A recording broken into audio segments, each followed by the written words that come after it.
Y'all remember the Invisible Children documentary and the story of Joseph Kony and how exploiting and recruiting children to be soldiers was something that was inhumane and demonic because these kids ain't even developed yet and you're forcing them to have a very desensitized understanding when it comes to value in life. Okay, that's international. Let's go domestic.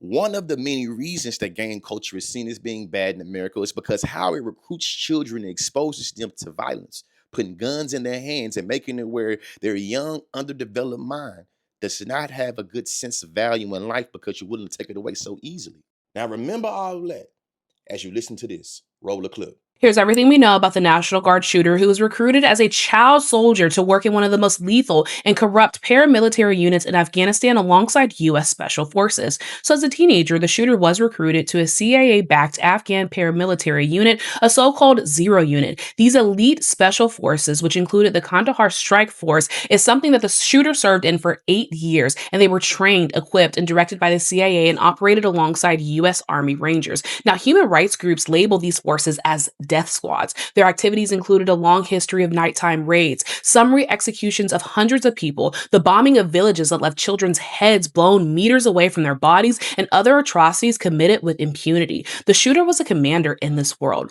Now, when the U.S. finally withdrew from Afghanistan in 2021, the shooter and his family were among tens of thousands evacuated and resettled through Operation Allies Welcome. They started a new life in Bellingham, Washington. Now, years later, the shooter started to struggle with the weight of the atrocities committed with the blessings of the U.S. government.